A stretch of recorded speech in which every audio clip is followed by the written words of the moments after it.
Okay, hello everybody. Here we go. Whoops, come on. Oh, wait, my lights aren't on. There we Okay, go. now here we go. Now we're ready.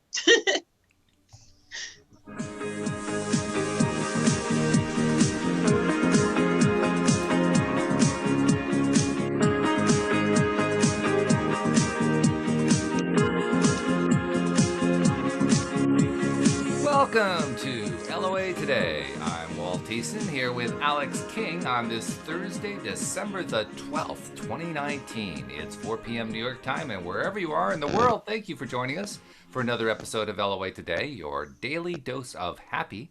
And we have all kinds of interesting things to talk about today. Not the least, well, not the least of which is that we're getting buzzed. I mean, how about that? But Yeah. is this like a joy buzzer? You know, you start the radio show, oh, we got buzzed again. Oh well. No, they're text messages. Oh, okay, okay. But now, a few things to talk about actually. Louise and I have, for the last number of months, needed to have our bed revisited because the mattress was getting uncomfortable. It was just not really good to sleep in. It was getting a little How long has soft it and so been forth. since you got a new mattress? It was relatively new, about 2.5 years ago, and we actually had it Oh, custom made. oh. Um, and what's really cool about it is the hmm guy who custom made it. He made it to our requirements. He actually Right. recommended that we go a different way. We should have listened hmm to him because mm our way did not really actually work out very well. Yeah, listen to the guy who knows. Yep. But he will actually he designs it in such a way. I guess this really could be true of any mattress if the mattress companies wanted to do this. They don't want to do this because you don't make a lot of money doing this. mm But what he does is he takes the mattress that he put together because they piece it together, right? They different kinds of foams and all that kind of stuff. They piece together the final mattress. He can take it apart, take out the parts that aren't working, put in other parts that work better, and re-stitch hmm it back together again. And it's like you have a brand new mattress. Oh, fancy. It is. It's very cool. So we did that, and I mean, unbelievably dirt cheap. I mean, you go to a store, you're spending well over $1,000 on a new mattress, not counting the rest of the bed. Yeah. We got the mattress basically repaired and essentially replaced for $300. Yeah, Wow. I It's mean, cheap. It's cheaper than a brand new mattress. it is by a lot, you know. But what's even more cool is the guy himself. This is a guy who he actually makes. He's originally Ukrainian, interestingly hmm enough. Interestingly, because Ukraine is in the news so much, but he's also and he's first generation, so he has broken English and so forth. He speaks English Okay. okay. It's just that he has a harder accent and so forth, so it Yeah, yeah, takes a yeah. little getting used to him. hmm But this guy is an amazing guy. hmm He he can literally invent things on the spot. That's crazy. I love people like that. Louise and I call it MacGyvering. He's a MacGyver, Ah, I like like that. the Yeah. TV show, right? He's a Yeah. MacGyver. He can just invent anything. hmm He basically made half of the equipment hmm in his mattress factory to make his hmm mattresses. He didn't just buy machinery; he made machinery. Well, way to keep the machines alive. That's I what's up. mean, holy cow! Yeah. In fact, he even has a couple of patents pending, including one. Of course, with a bed, you're cutting a lot of foam, right? You're doing things with foam all the time because that's a key ingredient in mattresses. He hmm invented this cutter, and the way he describes it is it cuts through foam like butter. hmm Now, if you've ever tried to cut foam, It's not easy. it's not easy. I mean, you can cut through it. You can get scissors or a knife, but you have to work at it. Yeah. This thing, it's kind of like a buzz saw, but it's a very fine, thin blade. hmm It's a cutter that he invented. He basically machined the whole thing. The lathe is right there. I mean, everything that he used to make it is right there. hmm And he puts it down, and he just pushes through it in about a half second, and has just cut a huge swath out of a piece of foam. Wow. It's just incredible to watch. That's crazy. This guy is just he's a magician with all this kind of thing. But I mean, and we had this really interesting conversation. He was telling me hmm about how he came to the U.S. and hmm what his experience was, living in a communist country before that, and hmm what it's like, to navigate his way through becoming not just a U.S. citizen, but navigate his way through the economy and what his job experience was.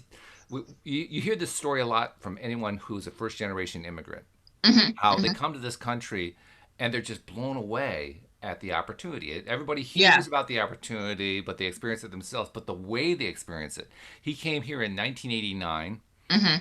and 1989 was like 2 years before a recession. 91 was a recession, so he Hmm. arrives just in time for a recession. Perfect timing, right? Nice. Nice.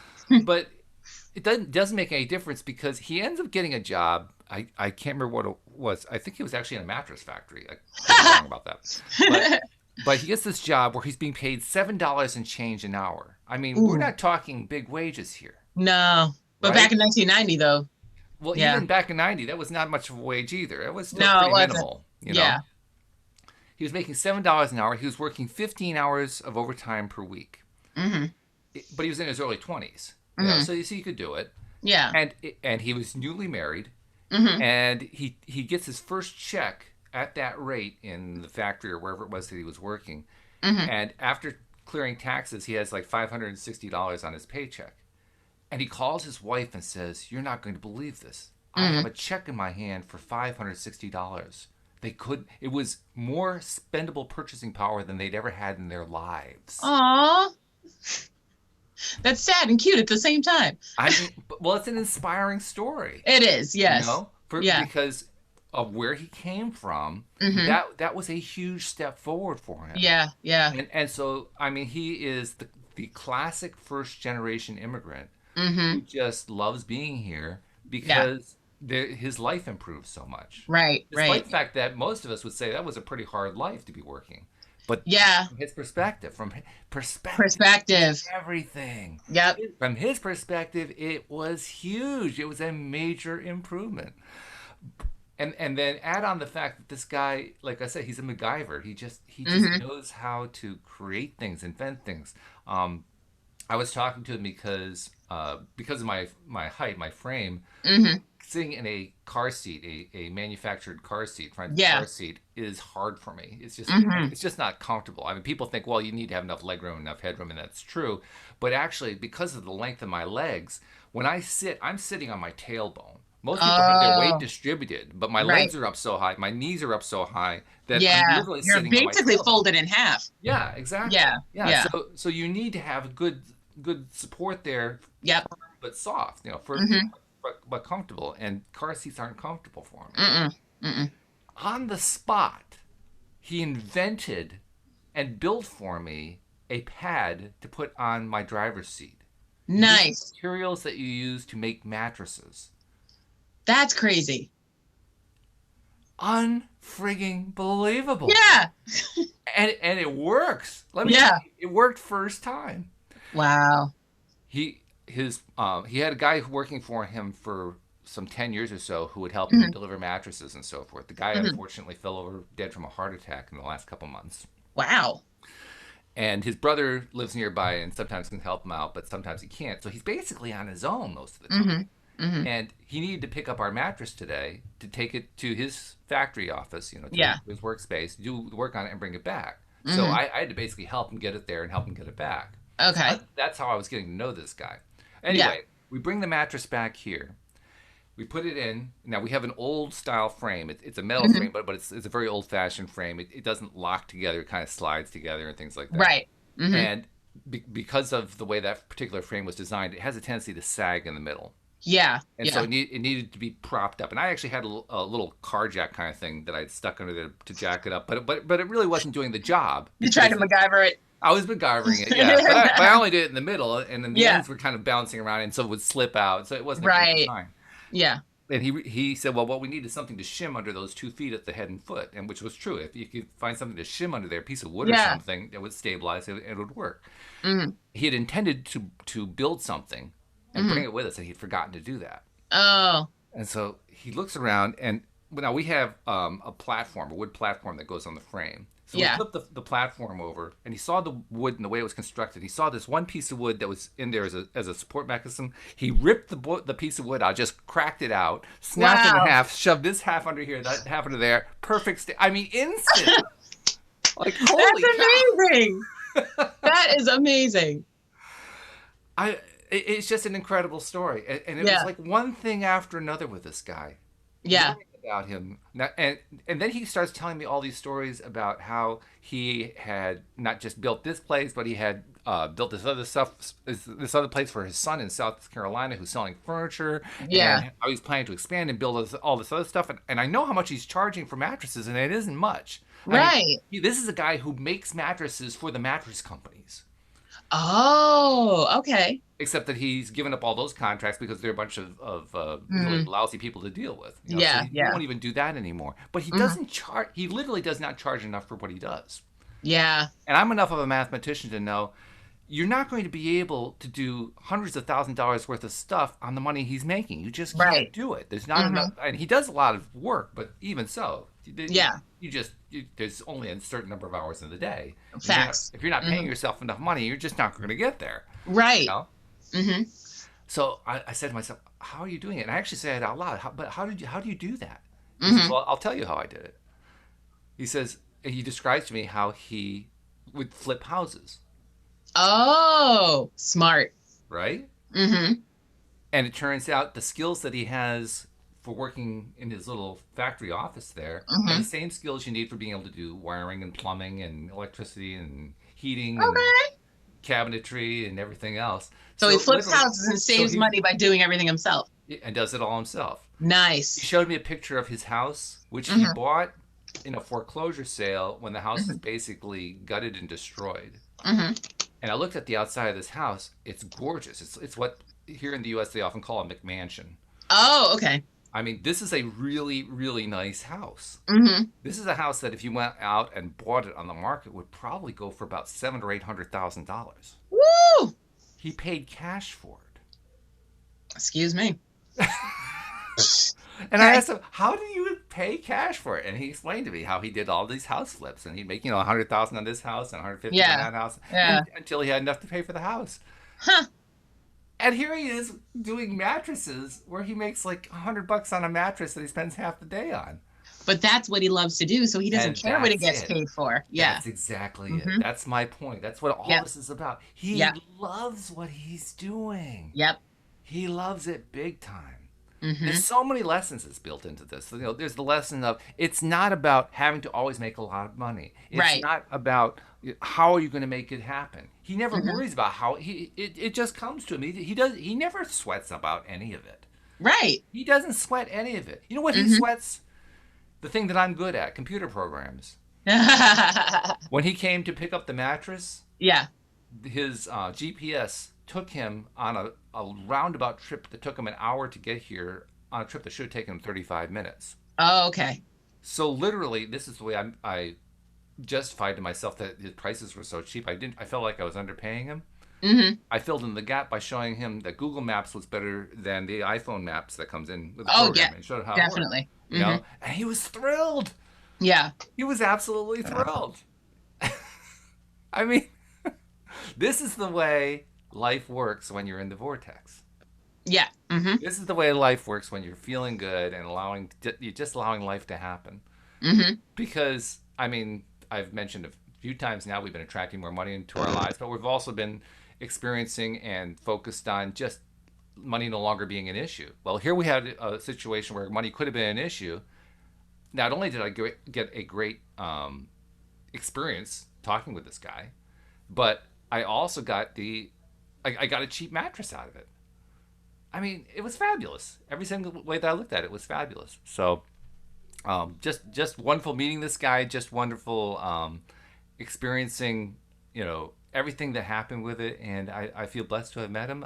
By the way, if anyone in the Northeast is looking for a mattress, I thoroughly recommend Sigma mattresses. Sigma. That's this guy. His name is Alex. He's in Feeding Hills, Massachusetts, which is just to the west of Springfield, Massachusetts. And he's in this old, dilapidated building, but it's just amazing. He's an amazing guy, an amazing place. So, and I sadly see that Alex has frozen up. I think she's got a connection issue or something, or maybe she's got an incoming call or something. So hopefully she'll be back. I see we have people who are tuned in.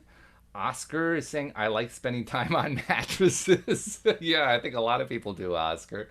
Absolutely. And Ruben is saying, I guess Ruben and Oscar are having a bit of a conversation. Oscar says, I have a big problem. Could I ask you about it? Yeah, sure. Type out you want a mattress? Well, Like I said, go talk to Alex at Sigma Mattresses in Feeding Hills, Massachusetts. There's your guy to talk to. But if you have other questions, feel free to bring them onto the show, and we'll be glad to talk about it.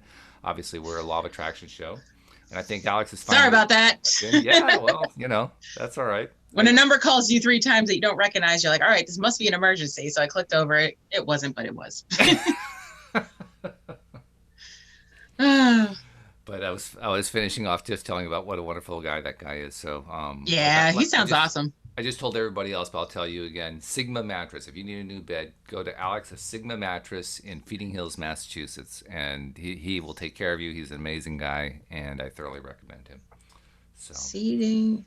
Spell Seating Hill for me. Feeding, Feed. Oh, Feeding. Feeding Hills, yes. Very strange name. It's part of Suffield near Springfield. Oh goodness, that's a drive. It is. Yeah. For you. For me, it's a half an hour. Oh, see, for me, it's a good. I might as well go to your house because Jesus Christ, it's like 2 hours. Yeah, I know. We've been inviting you over. I mean, you're not coming one of these days. Well, I'm gonna come over, test out your mattress to see this guy's work first, okay, and then okay. I was like, let me see the spoils, literally. Fair enough. Okay. Oh, okay. He said, "Oh, we have 2 new listeners who I don't recognize. Oscar and Ruben, and I think they're kind of pulling my leg here. But Oscar says he wants a new mattress. That was his question. Can I have a new mattress? And can you email it to me?" Yes, your mattress will be in the email immediately. We'll send you a virtual mattress. Good luck sleeping on it. You can print it out, but it's not going to be comfortable. Unless you have a 3D printer. That's totally different, but that's your problem. A 3D printer by email. I guess that is possible, isn't it? Yeah. 2019, apparently it is. Yeah. Mm-hmm. Of course, you actually have to have, not just a 3D printer, but you have to have the software that knows, and the materials that knows how to create it from the 3D printer. But so you'd eventually have to go back to Feeding Hill because he knows what he's doing. Yeah. I just want to see the machine that cuts through foam. Like, that's amazing to me. It's kind of like it's like a hand buzzsaw. Yeah. With a blade that's about a 6-inch blade. Yeah. And you just put it down, you turn it on, the blade starts turning like a meat cutter blade or something like that, and just goes right through it. That seems so soothing. It does. Yeah. Oh man. It's like watching butter get sliced in slow motion. It's just so satisfying. Except it's not slow motion, it's quick. Yeah. The best part though was watching him sew a mattress together.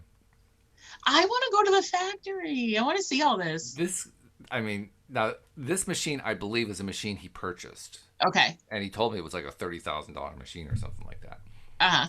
But this machine, he basically has this material that serves as the seam that goes around the outside edge. Mm-hmm. And he gathers the material together of the mattress, and this seaming material is fed into the machine by basically a large spindle, like a large spool of thread essentially. Uh-huh. And then he attaches it in the screen in the machine, and then it works like a sewing machine. The whole machine just works its way along the mattress like a sewing machine. Wow. And it can go really quickly too. I mean, it can go so quick that it can go faster than he can keep up with. He showed me, he demonstrated on a piece of material. He started at one end and he hit it at full speed, and boom, it was at the end. Wow. I mean, it was that quick. It was crazy. So how long did he take to do your mattress? Well, we spent like an hour and a half talking, and the actual time doing the mattress was probably 20 minutes. Shut up. Shut up. I am not kidding. $300 for 20 minutes of work. That's amazing. Yeah. Well, of course, most of that was for his materials. Well, yeah, but I'm saying, if you think about it, yeah. But he didn't make a whole lot of money on that. Right. Yeah. From his point of view, he was fixing a mattress that didn't get done right the first time. Mm-hmm. I was willing to pay him more. Yeah. I actually had to, worth it. Yeah. I actually had to talk him into $300. Oh wow. He told me his materials cost $260. Mm-hmm. And he said, but you can pay me whatever you want. I said, yeah, but what about your labor too? I said, well, what about your labor too? Right. And he says, oh, well, it's a labor of love. It's only a couple of hours or something, Yeah. All right. Well, how about 300? Okay. All right. Yeah. Twist my arm. Yeah. Right. Oh, wow. Sounds like an amazing guy. And he could teach us all a lot of lessons. Oh, it was just something. Just really something. Yeah. So, but the beauty of it was not only was he so good at what he did, and not only was he a great MacGyver and so forth, his love of life came through. Yeah. Hugely. Yeah. Hugely. I mean, we talked about retirement, and we both agreed, why does anyone ever want to retire? I want to live. I don't want to retire. Facts. Right? Mm-hmm. Why even bother with that? So. Yeah. So there's my big story for the day, which took up 20 minutes.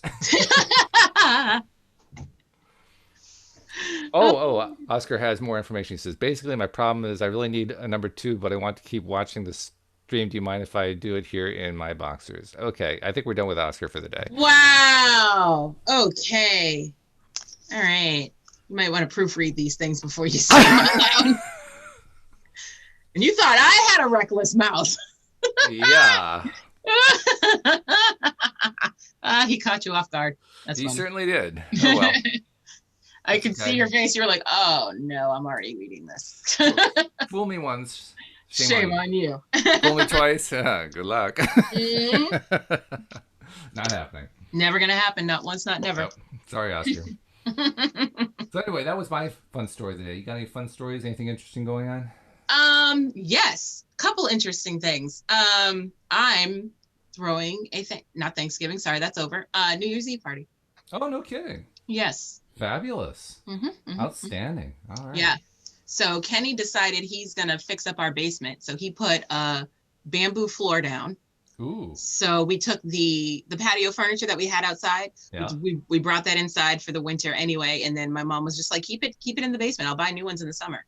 Ah. So now we have furniture down there. We have air mattresses if people want to stay over.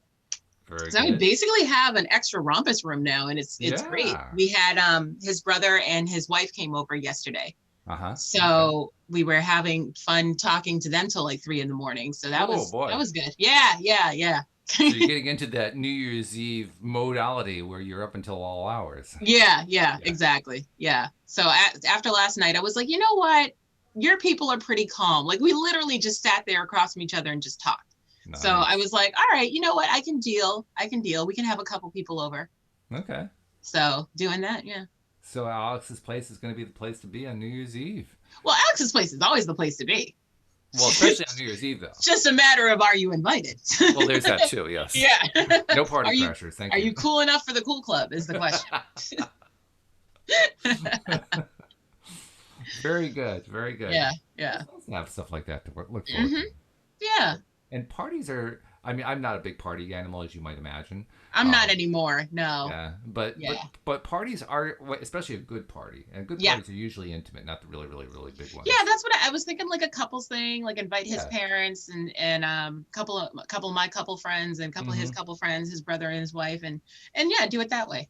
Yeah, because when it's intimate like that, then it isn't. First of all, it's not as noisy. Yes, that's another thing I have an issue with, because I don't want to be walking around with my noise canceling headphones on at my own party. Yeah. It's well, even if you don't have Asperger's, it's just there are a lot of people who do like noisy parties. I'm not one of them.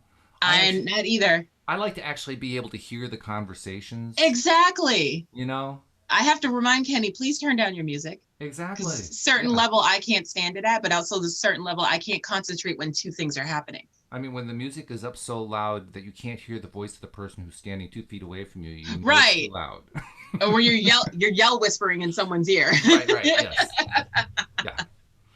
So that's the best kind of party, where it's a small, intimate gathering. Yeah. The music is gentle in the background. It's we're all just chilling out. Yeah. Those are great parties. Those we're going to play, what's the name of the game? Oh my gosh. I was saying it this morning. What is it? Nope, you can't walk on the keyboard. Sorry. No, can't do that. You'll turn me off. Oh, he's trying to.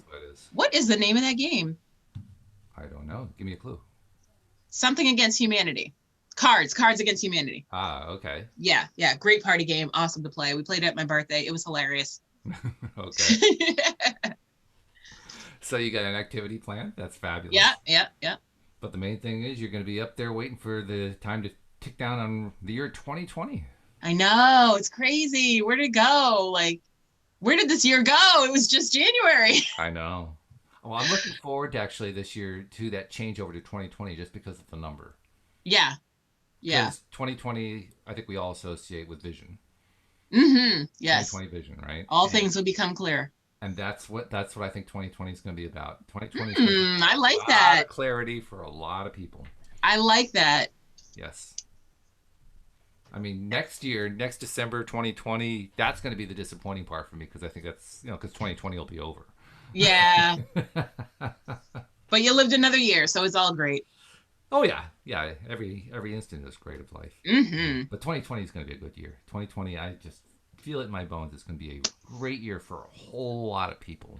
I agree. All of our listeners, which is a reminder. I want to remember this. I want to remind everybody, maybe even Oscar, if you're not yet a subscriber, become a subscriber. You don't want to miss out on this. Even Oscar doesn't want to miss out on this. We may ignore him for the rest of time, but nevertheless, he should still be listening. Well, now he knows that once he subscribes, he can put us on pause and come back. That's right. Yes, exactly. And no more announcements like that. Yes. So, but if you're not yet a subscriber, please become one. Just go to loatoday.net. That's our website homepage. And on that page, you will find instructions on how to become a subscriber. It's literally a click or two. It's very, very quick. And then once you subscribe, all of our episodes, 5 a week, come right to your smartphone or whatever device you're using every single week. And that's how you stay in tune with that wonderful daily dose of happy that we give you. Because we do something different. We do something that other shows don't do. We actually help pick people up. Yeah. We help raise the energy vibration, raise the joy juices. The joy juices, hashtag. Well, I was looking at my cat Joy when I said that, so that's why I can't, But yeah, I mean that's why you want to become a listener, and of course you can also do like Oscar and Ruben are doing. You can actually watch us on the live stream. Yep. So tell people how to do that. While you tell them, I'm going to let Joy out because I think he wants to get outside. All right, bye, Joy. So what you want to do is go to YouTube and go search LOA Today podcast videos. And once you search LOA Today podcast videos, you'll see our smiling faces. And once you've done that, you can go down below, hit the red subscribe button, then go to the next side, hit the silver bell. And then once you hit the silver bell, make sure you click all so you will always be notified when we're live. And just like that. That's fabulous. Yep. Mm-hmm. Very, very simple. So, okay. Well, now that we're halfway through the show, we should probably get to a topic. Oh, I guess.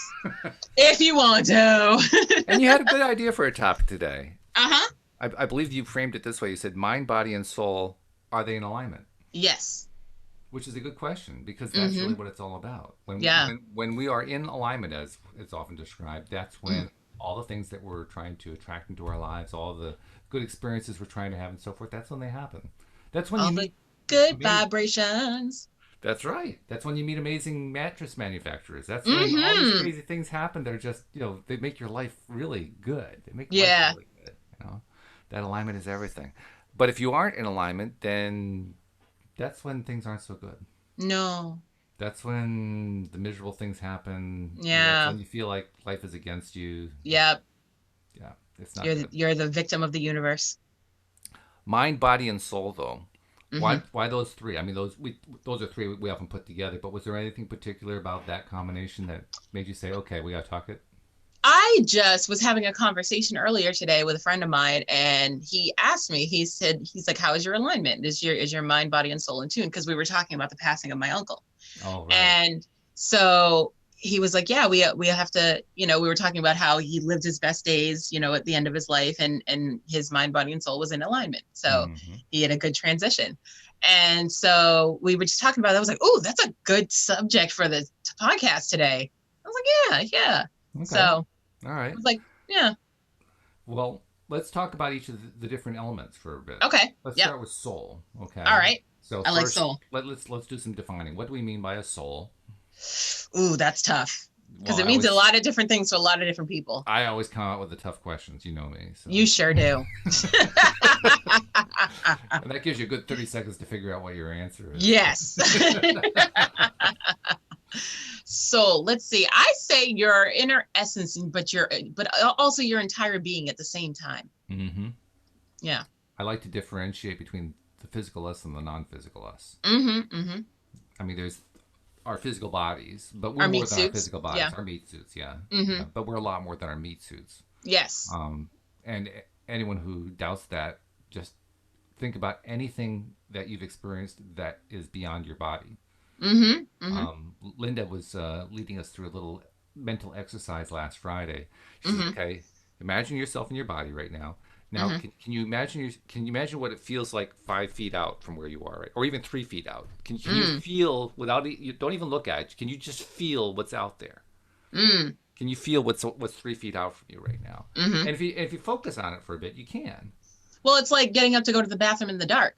You know where Yes. everything is. Yeah. Yeah. Well, not only do you know where it is, you can sense where stuff is. Right. Exactly. You really can, you know. So then it becomes a lot easier to imagine your spirit being 3 feet out from your body. Yeah. Yeah. Because you can imagine what it feels like. You can actually sense what's going on out there. Now double it to 6 feet, and then to 10 feet, and then to 20 feet, and then you begin to realize who we are goes far beyond what our body Yeah. is. That's the soul. Yeah. That's the spirit. I agree. Right. So with that thought in mind, let's talk about mind. Oh boy. Well, I know it's a horrible thing to waste. I do know that. And a waste is a horrible thing to mind. But the fact is that a mind is... Sorry, I'm pulling out all the cliches. I don't want to cancel you, but you do these things to me. Oh, man. All right, continue. But the fact is that our mind is where everything starts. Yes. And I say that partly because I'm a law of attraction practitioner, like you. Right. Partly because it's truth. Yes. I mean, I did a little article on, I'll call it an article, it was a post on Facebook a couple days ago, in which I laid out the idea that everything should be considered as subjective rather than objective. That right. We think about objects, but really they're subjects. And they're subjects because a human being thought of them first. Right. Everything that gets made in this world, we made. You know? We made all of it. Yeah.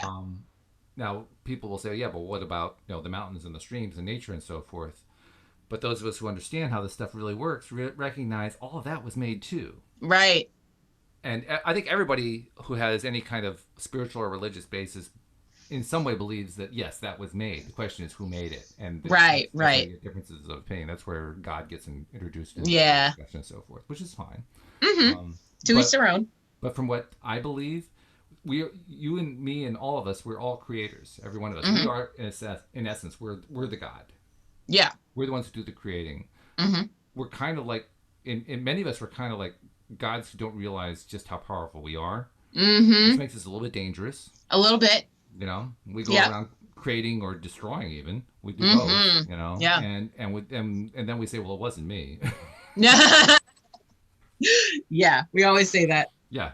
No, it's everyone else's fault but mine. That just happened. I had nothing to do with that. Right, even though it keeps occurring and occurring and occurring. And even though I keep focusing on it over and over and over again, it has nothing to do with me. No, not never. No. So this is the sort of the trilateral framework that we're talking about, the mind, body, spirit thing, mind, body, soul. The mind is actually the focal point. That's where all this comes together. The body, I like to think of the body as being the database, the repository of all the stuff that the mind's been thinking about. I was going to say something similar, yes. Okay, good. Yeah. Well, how were you going to say it? I was going to say it is basically the combination of the soul and the mind. Okay. Like that's what controls the body. That's what I think. Yep, I think that's true. So when we say that all of that is in alignment, what exactly does that mean? I think it means, are you all on one accord, and of which I am not. No? No. My body and my mind are totally separate from my soul. Why is that? I don't know. I haven't figured that part out yet. I got some work to do. I know I do. Yeah. Do you have any clues for yourself? I do not. I'm waiting for the universe to show me. I think you probably do. I think I probably do, but I'm ignoring them. Or you just haven't recognized that they're clues. Yeah, probably. Yeah. That's what I find. Mm-hmm. I find that over time you can kind of become aware, like the universe gives you clues, like you Yeah. say, Mm-hmm. and then you recognize it was there all along. Yeah. It's like when you sit there and go, oh, universe, give me a sign if I'm supposed to do this, and show me a chocolate candy bar, and then all of a sudden all you see is white chocolate, but it's still chocolate. So it's still a sign, but it's only a sign if you want it to be a sign. Mm-hmm. That's Mm-hmm. true. Yeah. Mm-hmm. But even more than that, it's that we are, as human beings, always getting the signs and have been getting them for all of our lives. Yeah, it's just They've my been happening antennas all aren't up. along. Yeah, we're just not noticing it. Right. Uh, I can give you a kind of an esoteric example of that. Mm-hmm. Mm-hmm. The exercise we did a few moments ago, where 3 feet out, can Yeah. you imagine what it feels like 3 feet out? Mm-hmm. And if we put our minds to it, even if we have never done anything like that or we have no experience with it, if we put our minds to it and just kind of sit there for a bit, we can kind of feel what's if maybe not 3 feet out, maybe a foot out. Yeah. Mm-hmm. You can kind of feel what's around you. Like you can sense if you have your eyes closed, you can sense if you leaned to one side how far away the wall is to the point where you won't fall. Yep. Mm-hmm. Yeah. It's almost like it's a magnetic field or something. Yeah. Yeah. It's like this touchy feeling thing that it's just there's it's your aura. There. Your aura touches stuff. Yeah. Yeah. I have a laptop computer over here. I have a laptop computer here. I have a lamp over there. All of them. I can feel all of them. Yeah. Yeah. I don't have to see them in order to know that they're there. I can sense that they're there. Right. And that is something that we all have the ability to do, and on top of that, we've been doing it all of our lives. Right. But we don't give any credit to it. No, we don't. We just kind of dismiss it. It's like, well, yeah, okay, so what? And then we forget and move on. It's like the Ukrainian you were telling about earlier. His perspective is he doesn't take things for granted in this country where we do. Oh, exactly. Mm-hmm. That was actually one of the themes that he and I were talking about. Mm-hmm. He says literally, I mean, he sounds like he is an LOA Today guru. Mm-hmm. He's not. He's a Christian and an old school Christian at that. Yeah. But he almost sounds like it because he says, I wake up every morning and I am so grateful for being here. Aww. I'm so grateful for my work. I'm so grateful for my home. I'm grateful for my factory. I'm grateful. Yeah. And he's just going on and on about this one thing that we talk about so much, how important it is to appreciate everything that you've got in your life instead of taking it for granted. He doesn't take any of it for granted. Right. And look how successful he is. Mm-hmm. Exactly. He's living exactly the lifestyle that he wants. Message. Yeah. Yeah. So if I were to ask him to do this little mental exercise of can you feel stuff around you, he'd probably look at me cross-eyed like, well, yeah, what's your point? Right, yeah. This would not be news to him, Right. You mean you can't? What are you trying to do? Right. I don't understand. That's what I think happens. So when you say that your alignment isn't quite there, mind, body, and soul, I think that's what it really is. You have all these signals going on, like we all do, but there's certain of them that you've just kind of ignored, and now you're going to rediscover them. Yeah. They never went away. They were always there. Oh, yeah. Yeah. You just weren't really paying attention to them. Facts. And it's okay. Nothing wrong with losing touch and then re-getting in touch again. As long as you get back there, that's all that matters. It's like getting in touch with an old friend you haven't talked to for a while. Yeah, true. Not a lot different from that. Speaking of which, I did. Really? I uncanceled Alaska. I didn't know Alaska was canceled. Was it? Yes. Remember a couple of months ago? Well, it was like 6 months ago. I told you, I was like, I had a friend. He didn't know why we were friends for 20 years. So I was like, bye, you're canceled. Yeah. So he's in Alaska. I didn't realize that. Yes, he's in Alaska. Yeah. Mm-hmm. I got it. Okay. So Alaska is no longer canceled. I'm sure the people in Anchorage and Juneau are very happy to hear that. Yes. Yeah. It was a gap in their lives. Yes, there was. Mm-hmm. Yep. So, well, good. Glad to hear that. That's yeah. Really good. Yeah. That's kind of not symptomatic, emblematic of what we're talking about here. That reconnection, that realignment. Yep. And I suspect, I don't even have to know the story in detail, but I suspect in general, what happened is you discovered a new perspective on the whole situation. Not even. I was just like, I'm bored. I wonder what he's doing. And I called him and I was like, and I regretted it at first. After I got off the phone with him, I was like, why did I let him back in my life? But then I was like, you know what? It's whatever. That's a new perspective. Touche. That's not the same perspective you had 6 months ago. Yeah, you're right. You're right. It's a new perspective. It doesn't have to be dramatic in order to be new. Well, I thought you were talking about new perspective on the reason that I canceled them in the first place. A new perspective is a new perspective. Okay. All right. It's a different point in space and time. That's all it is. Okay. All right. It's just seeing things differently. Just slightly. Yeah. It's just actually, the best changes are the ones that are slight. Yeah, I agree. It's a lot easier than making big changes. Big changes are dramatic. Yeah. They really are. Mm-hmm. But small changes, those are easy. Yes. And when you make the small changes, that's when stuff happens. Yeah, you make enough small changes and then you pivot. That's the alignment.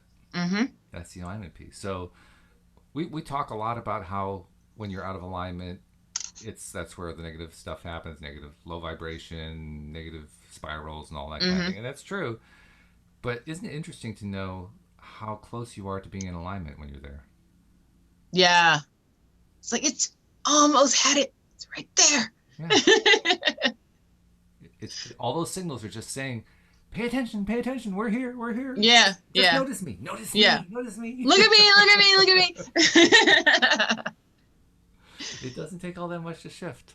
Nope. It's ironic that when we're in that bad place, we have a hard time noticing. Yeah. It's till it's too late or someone slaps you in the face and goes, hey, smarten up. Okay, well, there's that too. Yeah. Yeah. That can happen. Sometimes life just slaps you in the face. Yeah. Got to look for that 2x4, man. But I think it's valuable to notice when you're in alignment, how close it is. Yeah. So that when you're not in alignment, you can remember, it really wasn't all that far away. Right. And just by saying that, all of a sudden, it's easier to get out of that out of alignment place back into alignment. Mm-hmm. Yeah. That's good stuff. What are the what do you think are the factors that tell you you're in alignment? How do you know? I don't know, because I feel like I'm out of alignment, but at the same time, life is good. So I don't know. What do you think? Well, let me rephrase the question. What does alignment feel like? I think it feels like you're always vibrating on a high level. What does that feel like? It's just a good feeling. It's just you feel warm on the inside. Everything's good and nothing can spoil your shine. That's it. That's exactly what alignment is. Mm-hmm. So even now, as you say, you're not in alignment. I think what is probably more accurate is you're mostly in alignment. Oh yeah, definitely mostly. Yeah. Because you're feeling it. I mean, I can tell right now you're feeling pretty good. Mm-hmm. There's one little piece that is just not quite fitting right. Yeah. Little tweaks that need to be made, but I'll be good. And that's the beauty of it. Yeah. Recognizing that it's just little tweaks. That's a perspective. Yes. Your perspective could be, oh God, this is huge. I have no idea how to do this. Yeah. And that's a different perspective. And it's not going to get there quickly. Mm-hmm. That's a tough one. You basically have set up a whole bunch of resistance. But when you've set up the idea, oh, well, it's easy. It's just the little tweaks. Yeah. And guess what? It's easy. It's just little tweaks. The little tweaks. That's all it is. Mm-hmm. So alignment, I define it this way. Alignment is what you think it is. Ooh, good answer. It's truly what you think. Mm-hmm. It's what you think the alignment itself is, and it's truly everything else that you're thinking and feeling along with the thinking. Yeah. Now, Louis D'Souza likes to say everything starts with thought. Even feeling comes after thought. Personally, I think feeling and thought go together. Although I agree. Point. Yeah. But I think they really have to go together. I think what happens is if you're thinking without feeling, you're actually slightly out of alignment. Mm-hmm. You're in that mental space only, the head space only. Yep. And when you're in the head space only, that's not aligned. Yeah. That's how I feel sometimes, yeah. Yeah. But when you're truly aligned, you're also feeling it at the same time. Yeah. Which makes sense because we know the law of attraction says that which is like unto itself is drawn. So that which you focus your attention on, and do so with any degree of feeling is going to attract more of the same kind of thing with the same kind of feeling. Mm-hmm. About the only way you're not going to attract it in any significant way is if you can cut that feeling off, which is why we do that. Yeah. Because we're afraid, I don't really want to attract this thing. So I have to think about it for a little bit, but I really don't want to feel it because otherwise it's going to just slap me in the face. Yep. That happens to me all the time. Mm-hmm. I'm like, oh, stop dwelling. Yep. Don't want to dwell there. Don't want to stay there. Yeah. But But then I dwell on the dwelling. Well, that's even more so. Yeah. Yeah. That's the law of attraction process, isn't it? You have a Mm-hmm. thought that, and you stay with it long enough, and it leads to another thought that's compatible with it. That's what that is. Yep. Dwelling on the dwelling is that complementary thought that comes from dwelling on the thing that you're dwelling on. Right. Exactly. It just kind of turns into this vibrational echo. It just keeps boom, boom, boom. Yes. Yeah. Keeps building and building and building. Which is great when it's something you prefer, but when it's something you don't prefer, then it's like, oh my God, stop. Well, but there's also good news in it. The good news is, okay, now I know what I don't want. Yeah, but now I'm thinking about it because I know I don't want it. Well, that's one way to look at it. The other way to look at it is to say, I celebrate the fact I've just figured out that I really don't like this. What can I change my attention to so that I get a different result? Good answer. That's the whole skill of being a conscious or a deliberate creator. Mm-hmm. That's the whole skill to not staying out of alignment all the time. Yeah. Mm-hmm. Is recognizing that literally we have the power to decide at any given instant in time what we're going to focus our attention on. Right. We do tend, as humans, to be a bit addicted to the stuff we don't like. Mm-hmm. We talked about that in terms of being addicted to dramas and so forth. Yep. But you know what? Even then, we're still making the choice. Yes. We're still selecting. I'm going to keep looking at this thing that I don't like. I'm going to keep thinking about this thing that I don't like. I am really going to keep thinking about this thing I don't like. By God, I don't like this thing. I really, really, really don't like this thing. And I want to keep paying attention to it. And I can't rip my attention away. Why can't I rip my attention away from it? Oh, because I keep thinking about it. All I have to do is change my thought. You know, it's a great example of that. Green eggs and ham. Think about it. I was not expecting Dr. Seuss. Yes. Dr. Seuss has all the answers. Oh, that's funny. Mm-hmm. Yep. I mean, he just hated green eggs and ham. And by the end of the book, he dwelled on it so much. He was like, fine, I'll try it. And then he loved it. And the best part is that the book ended. Are you hating on my childhood right now? Oh, gosh. It was my favorite Dr. Seuss book. Are you kidding? Oh, okay. All right. I was able to recite the entire book from beginning to end at age 5. Literally, my parents made a tape of me reading or reciting Green Eggs and Ham. Oh, wow. But that was, to me, that was the big lesson of Green Eggs and Ham. Was the whole thing about Green Eggs and Ham stopped when he finally said, okay, I like this. Yeah, exactly. And the story ended. Mm-hmm. And there was no longer any focus on Green Eggs and Ham. Yeah. I mean, there was, but it was the fact that he loved them now. Well, in more modern conscious creator, deliberate creator, law of attraction terms, he embraced it. Yes. And in embracing it, he let go of all the angst associated with it. Mm-hmm. And when the angst went away, it was no longer an issue. Okay. Got it. Yeah. So, at all times, we have the ability to get right back into alignment. Mm-hmm. There are a few ways to look at the strategy of getting there, but it all amounts to the same thing. It amounts to accepting that thing that we don't like. Yep. And then letting go of it. Mm-hmm. Accepting and then letting go. Yep. It's all about the letting go. Mm-hmm. Well, in many cases, you have to accept it. Some people can't let go of it until they accept it. Oh, of course. Of course. Yeah. Mm-hmm. Well, there's no of course about it. I mean, literally, people get, they spend years in therapy because of that. Oh, I know. I mean, seriously. Yeah. And I've done it myself many times. It's until you're well, actually, I experienced, I don't know if I told you guys about this. I experienced that in the last couple days. I've been working on learning this new programming platform. Right. For those who are programmers, it's Vue.js with Quasar on top of it. It's a way of working with JavaScript. And I've always been pretty good with computers. Higher level programming languages have always been a bit of a conundrum for me because I always tripped up on the various aspects of what they call object-oriented programming, which I now call subject-oriented programming. Just went over my unicorn horn. Hold on. Oh, I gotta fix that later. Now it's crooked. Well, the light works anyway. So yeah. literally, I mean, I can explain to you in very simple terms what it is. Object-oriented programming is where you program with each of the different pieces of the puzzle treated as a separate object. So, for instance, if you want to write a program that will allow you to do Facebook stuff, Okay. well, you have different aspects to it. You have to be able to log in. Yep. And then once you're logged in, you have to be able to see the different things on the pages. You have to be able to click on them, and you have to be able to go to them and have them do certain things. Those are all objects. Right. Object-oriented programming is treating all those as individual objects. And each of those objects has little attributes and little things that it can do with functions that it can do and so forth. And that's what object-oriented programming is all about. Okay. That's how you break down the problem of piecing together a piece of software. Okay. Well, I was dealing with learning this new platform that I didn't know real well. I barely knew JavaScript, and I was learning this higher level thing, and I was resistant. I was resistant to it, but I knew I needed to do it because this project I wanted to create would be a good one. It would do a lot to make my life and Louise's life a whole lot easier. So if I could just get through this learning curve, right, all would be good. But I reached a point where I was just so frustrated, like a night or two ago.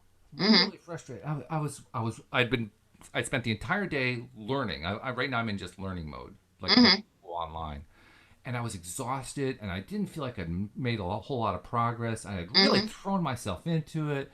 I was out of alignment in a big way. Yeah, yeah. And I'm asking myself, why is this so difficult? Why am I making such a big deal out of this? Why am I experiencing pain? I was experiencing pain doing this. Why am I experiencing pain? I know better. I'm a conscious creator. I do a podcast on the law of attraction. I understand why can't I find the positive side on this? Yeah. And I sat with it, and I said this to Louise. I used her as a sounding board. I'm laying all this stuff out for her. She's sympathetic, and she's giving me ideas and so forth. And I just kind of took a breath. And then it finally hit me. The way that I learn, I won't speak for others. The way that I learn this stuff, this programming stuff, is you have these video presentations, kind of like being in a classroom, but there's no classroom, right? You're just doing this video, and you listen for like 10 seconds, and then you stop the video so that you can try it yourself. Right. And you think about it, and you ask yourself, okay, does that really make sense to me? Do I understand what he's really saying, and so forth? And you're going back and forth, back and forth, back and forth.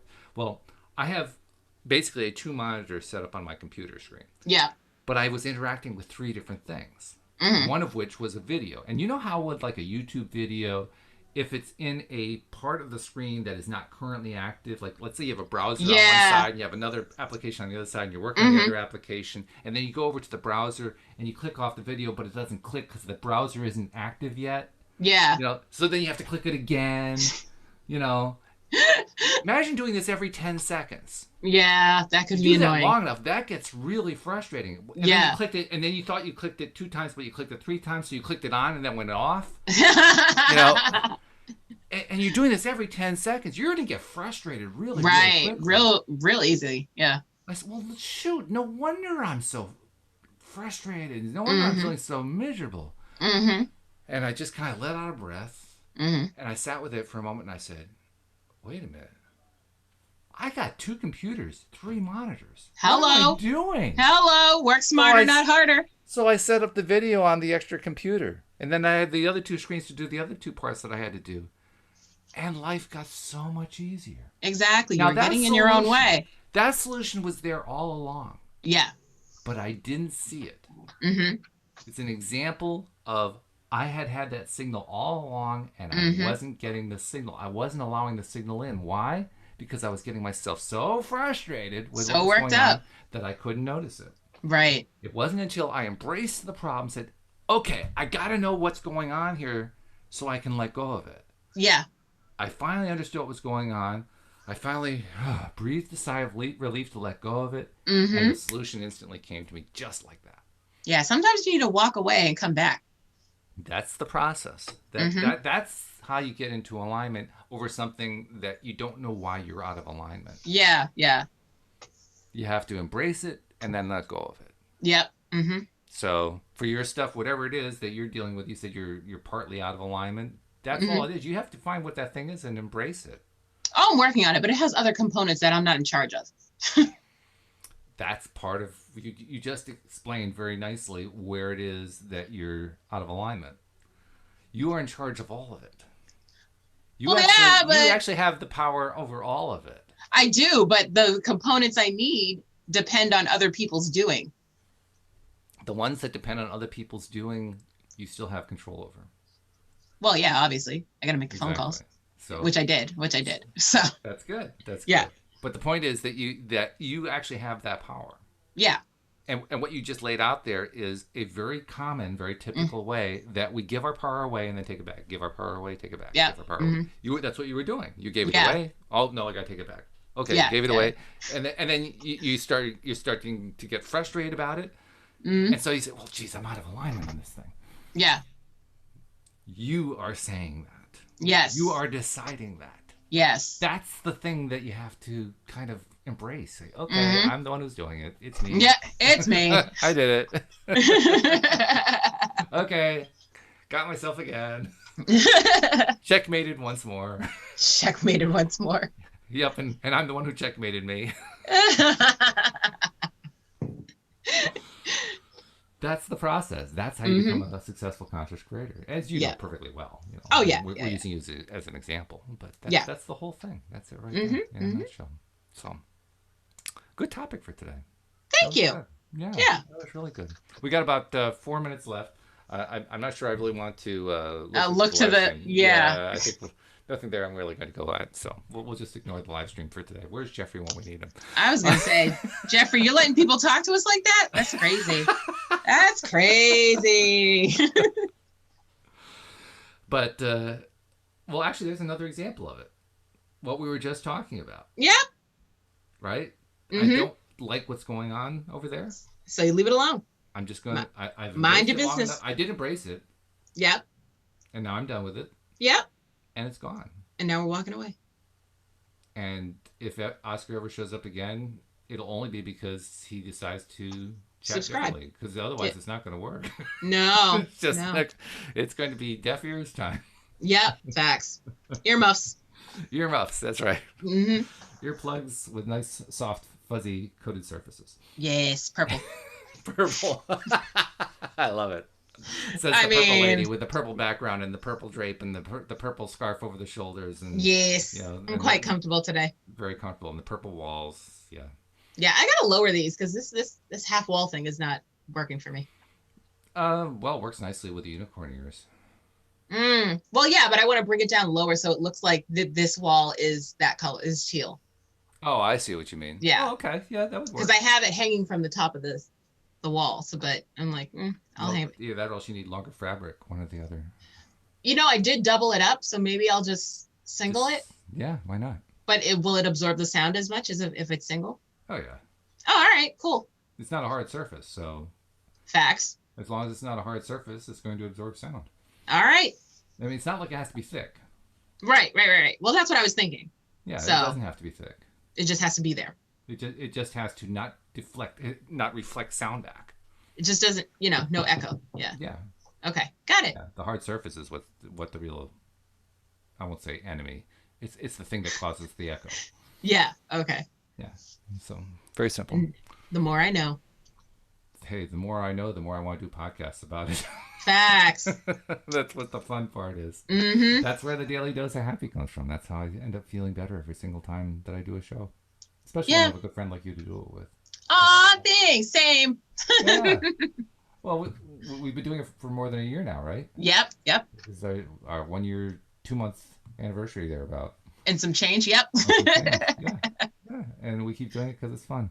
Yeah. So we hope our listeners will keep following along with us as well. And they are. I mean, we've been talking about how we're closing in on that average of 500 listeners per show. We actually dipped a little bit over the last couple of days, but that's all right. It bounces around. But we're going to be on a regular basis. Very soon, we're going to be averaging over 500 every single show. So nice. That's when I say, okay, we made it. We're there. Yes. Now the next goal is 1,000. Right. And we'll get there too. Well, we will too. Sooner rather than later. Yes. By the way, I want to remind people, if you haven't become members of the Pivot Pals group, join us. That's I mean, that's one of the things I'm doing there is my little vignette with my video of, having a nice large audience for the show. And you can do any kind of post on anything that you're trying to attract into your lives. So, just do a search for us on Facebook, Law of Attraction, Pivot Pals, and join the group. And that's what everybody there is doing. We are all sharing our little dreams, our little vignettes of what we're trying to attract. It's an adorable group. It is. It's so pleasant. It is the most positive group on Facebook. Probably, yeah. I really believe it is. Yeah. I mean, there are some other groups that are doing Law of Attraction and so forth, but they get a lot of really unpleasant stuff. Negative Nancy's. Yeah. Everything in this group is positive. Yeah. Because it's literally, these are what the things that all of us group members are wanting to attract individually into our lives. I mean, how much more positive can you get? That's pretty much it. So, join us. Be part of the group. And we're getting, I every day I get somebody new who's a listener saying, I've been listening since last January and I really want to be part of the group. Okay, great. Aw, cute. So become a listener and become a subscriber to that group as well. So thank you, Alex. Probably won't be in touch until Tuesday, but have a great weekend. And then you too. Me and Dan will be doing it again on Tuesday. And Tuesdays, we got to come up with a name for Tuesdays because Tuesdays are just crazy. Aren't they?